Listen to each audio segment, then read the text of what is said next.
Gracias por esperarnos, ¿eh? Seguimos aquí en Punto de Partida. Ya hablamos del peronismo de largo entendido, bonaerense, sobre todo. Y ahora vamos a hablar con Claudio Lozano. Hace tiempo que teníamos ganas de invitarlo. Ustedes notarán que cada tanto, para salir un poquito de la agenda electoral, que a veces es agotadora, intentamos ir a la economía real, básicamente, y entender distintos puntos de vista. Pasaron... ¿Quiénes han pasado ya? ¿Espotorno? Por acá, Espotorno vino. Con una mirada... también electoralista liberal. Porque estaba en medio de, verdad, también del Consejo Económico. Y después, en un momento, ¿quién hay? Azayat. Vino Azayat también. Sí. Bueno, una de las miradas económicas que siempre es interesante leer a medida que van pasando los años es la de Claudio Lozano, que está con nosotros hoy, presidente nacional de Unidad Popular, economista obviamente, pero por fuera de la gestión, obviamente, del oficialismo. Claudio, ¿cómo andas? Gracias por venir. ¿Qué tal? Un gusto. Gracias por invitarme. Bueno, te lo pregunté fuera de aire y dije, no, cuando arranquemos te lo vuelvo a preguntar mejor. ¿Qué estás viendo vos hoy, de la macro primero, de lo que está haciendo el gobierno? Yo veo un verdadero desastre. ¿Por qué? Desastre en términos de una política que confronta con la mayoría de la sociedad en sus diferentes planos y a partir de sus definiciones principales, generando condiciones de ampliación de la desigualdad, de deterioro de las condiciones de vida, de incremento de la pobreza, y al mismo tiempo una política absolutamente inconsistente, que cada vez sus inconsistencias son más evidentes, que en realidad esto ya se podría haber ido bien al demonio, y no se fue al demonio.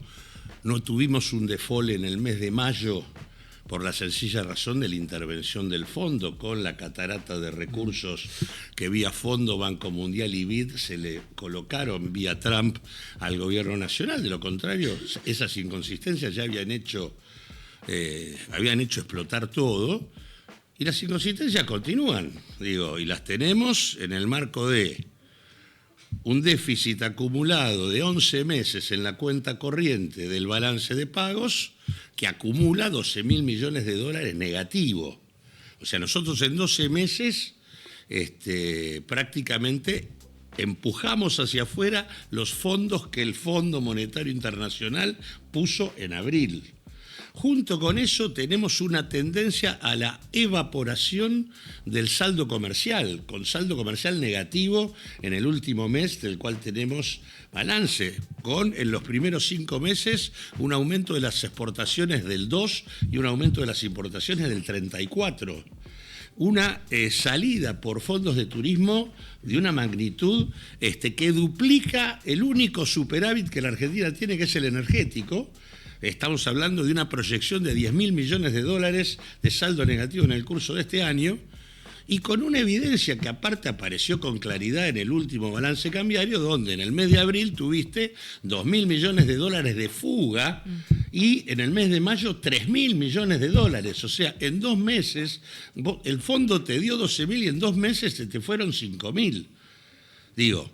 Esto en el marco de una estrategia que combina piso los salarios, con lo cual el poder adquisitivo se deprime, con lo cual el mercado interno no levanta y las condiciones para la recomposición de la actividad son inexistentes, por lo menos para que se recompongan de manera sistemática, permanente y con perspectiva. Segundo, un superávit o un ajuste fiscal que desfinancia todo, que genera un déficit social creciente, que aparte lo ves ahora en universidad, en salud, en obra pública, una tras otra, pero que además te construye un superávit mentiroso, porque es mentira, ni siquiera existe el superávit financiero. Porque el superávit financiero tiene por detrás una acumulación de deuda pública que se capitaliza y no se paga, y que si vos la descontás no hay superávit, hay déficit. Entonces todo esto es un disparate que no solo lo digo yo, Lo saben todos, lo sabe el fondo, lo sabe el Morgan, que acaba de hacer el informe que hizo, y lo saben los que se acaban de llevar los 1.600 millones de dólares que cayeron en la reserva, que es el fondo PIMCO. O sea, la decisión de irse de la Argentina ya está otra vez puesta sobre la mesa, podrá tener más tiempo, menos tiempo, pero del mismo modo que te salvaron del default en mayo, vas a un nuevo default en tanto no existan correcciones. En el marco de un creciente nivel de endeudamiento que te sigue hipotecando el futuro, y todo esto para sostener la ficción de la desinflación en pesos, que en realidad tiene como contrapartida la inflación en dólares. Desinflar en pesos para inflar en dólares es el peor de los escenarios, porque te desacomoda el conjunto del funcionamiento de la economía. Entonces vos tenés inflación en dólares, tenés déficit en materia de divisas. Al tener déficit en materia de divisas, tenés tipo de cambio retrasado y destrucción productiva, lo sostenés con endeudamiento y tenés caída del empleo. Un disparate total. Entonces esto es, no solo que esto es injusto, esto es un desastre en términos sociales, sino que al mismo tiempo hipoteca el futuro y nos lleva a una nueva crisis de las que ya hemos vivido más de una con políticas muy similares. Vos decís que esto termina, igual quiero ir breve a lo que fuiste diciendo, pero vos decís que esto termina como terminó Macri, digamos. Sí, se le parece mucho. Se le parece mucho. Más allá que tiene condiciones distintas. Macri, en el momento en que comenzó el quilombo con el fondo, tenía menos legitimidad que la que tiene Milei hoy. Estaba más desgastado políticamente que lo que está Milei hoy. Pero, espera, antes que, porque yo sé que te vas a poner técnica y está bien, yo quiero que ella es la que se encarga de la economía. Cuando vos arrancaste dijiste verdadero desastre. Yo no tengo empresa, yo cobro sueldos de cada proyecto periodístico en el cual trabajo. ¿Sí?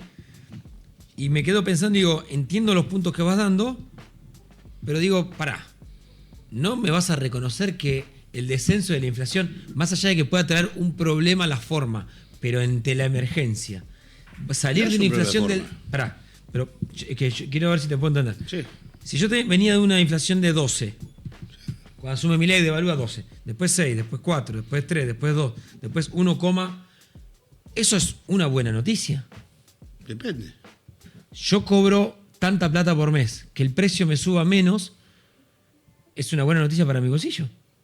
¿Por qué no es una buena noticia? En términos relativos, depende. ¿Por qué en términos relativos? Porque vos tuviste previo a eso un proceso de licuación de ingresos en función del salto brutal del tipo de cambio, donde acomodaste los precios de manera tal que en el momento en que pisás la inflación, los precios te quedaron en las nubes y el poder adquisitivo te quedó en el sótano.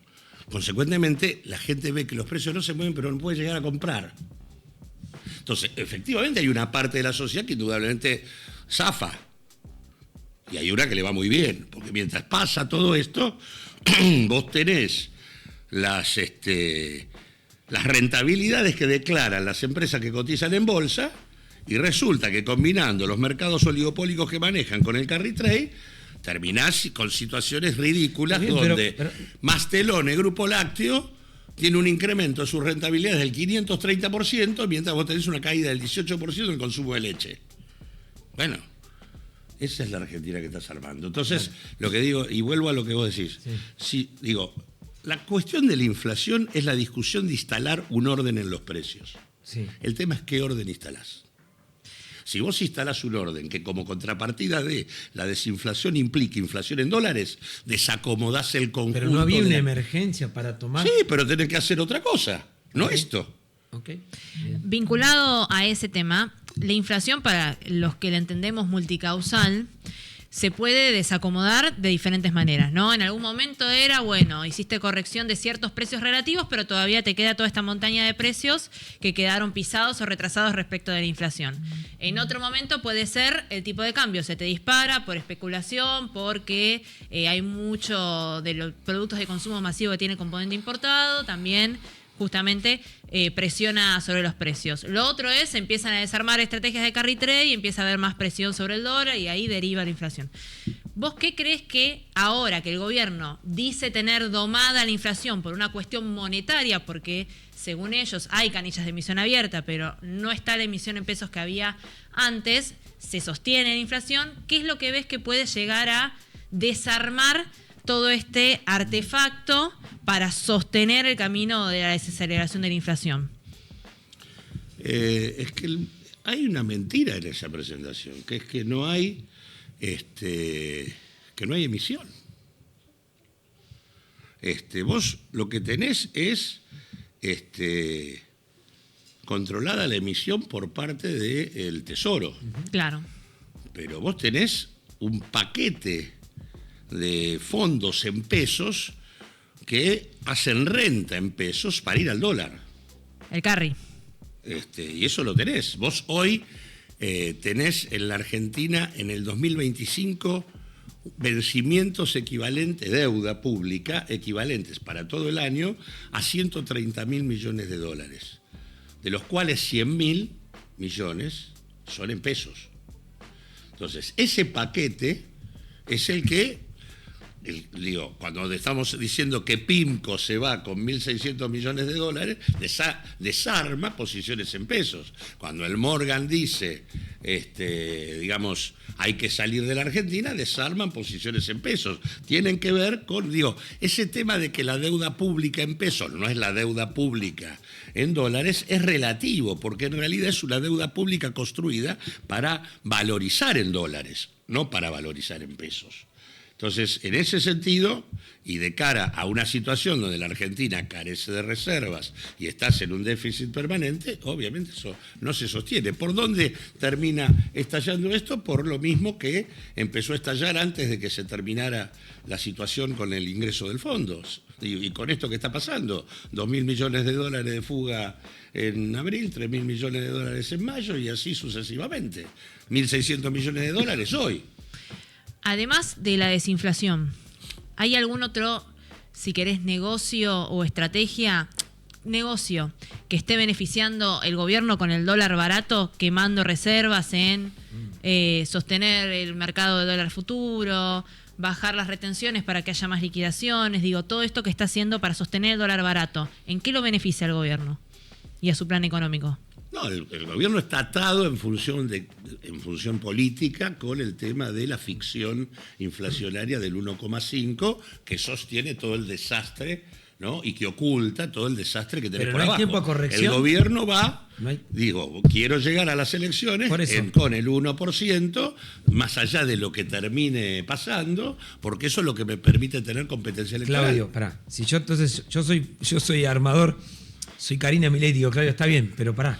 La elección la tengo en octubre, julio, agosto, septiembre, octubre. Bancame 4 meses. Necesito ganar la elección para que no haya ruido económico. Y el día después de la elección me paro con Caputo al frente y digo, bueno, y ahora vienen las correcciones, señores. Y ahí ¿hay margen para una corrección o vos creés que...? Esto no es un problema de que empieza ahora. Vos venís generando daño social en la Argentina y daño productivo desde que asumiste. Primero desde antes que asumiera Milei había un daño productivo. Sí, por supuesto, pero ¿eso qué quiere decir? ¿Que tenés que profundizarlo? No, Bueno. no es eso. Lo que estoy diciendo es, ¿no hay margen para una corrección? Entonces... En el marco de este enfoque, no. Hay enfoques dentro de esta corrección, pero son lamentables. O sea, yo aspiro a construir un país que sea menos desigual, más justo y con una estrategia de producción y desarrollo. Acá no hay tal cosa. El enfoque que de alguna manera, yendo a la pregunta que hacía ella, ¿qué hay como perspectiva de la Argentina? Agronegocio, minería e hidrocarburos, no hay otra cosa. No hay industria, no hay valor agregado, no hay incorporación de tecnología, no hay un pomo de eso. ¿Y no sentís que había un poco de cazar en el zoológico cuando el gobierno apunta a algunos sectores que estaban por demás protegidos? A ver, yo no soy un defensor de lo que pasaba. No te estoy planteando por eso. En el escenario. Entonces no me plantees el tema de que lo que venía estaba mal. Mi ley existe porque lo que ocurrió fue lamentable, porque se defraudaron las expectativas de mucha gente. Ahora, se siguen defraudando. Por eso vos tenés 7 elecciones que hemos tenido en las provincias donde no vota nadie. ¿No? Entonces, prácticamente la mitad del padrón no vota. Eso no es porque, en las elecciones del 2023 todavía se votó porque hay alguna gente que creyó que Milei era una alternativa. Bueno, Milei, ahora no lo votan ni a Milei. Con Milei también como candidato no se vota. Y Milei gana, en los lugares que gana, con la mitad de los votos que podría haber tenido. O sea, que hay un proceso de crisis monumental que tiene que ver con una estrategia económica que no tiene rendimientos sociales y consecuentemente tampoco tiene rendimientos políticos. Argentina amplía la desigualdad. Argentina genera situaciones de deterioro crecientes por este camino. Entonces, ¿tenés en tu mirada política algún nombre propio que pueda ser alternativa a Milei hoy? ¿Nombre propio? Sí. Además de economista, sos un tipo de la política. Mirá, yo creo que hay que, por ejemplo, hay que construir experiencias nuevas. Hay un ciclo político que está terminado. Hay un ciclo político que termina en el 2023. El ciclo que empezó en el 2001 sí. terminó. Y eso implica que las experiencias que vivimos políticamente están superadas. Milei aparece como una especie de reacción frente a eso. Y es una reacción que en realidad, en lugar de permitirte abrir un espacio diferente, lo que hace es profundizar lo peor de la experiencia histórica de la Argentina. Recupera los contenidos de la dictadura militar, recupera los contenidos de la convertibilidad, recupera los contenidos de Macri, te reintroduce en el desastre. Lo que vos decís es no podemos enfrentarlo con... No lo podemos enfrentar con las mismas cosas que se hicieron. Experiencia concreta, ¿sí? Para mí una experiencia como la de Juan Monteverde en Rosario en la elección reciente es una experiencia interesante. Es una novedad. Es una novedad política. Si no construimos una novedad política, ¿qué haces con ese pasado que no se quiere ir?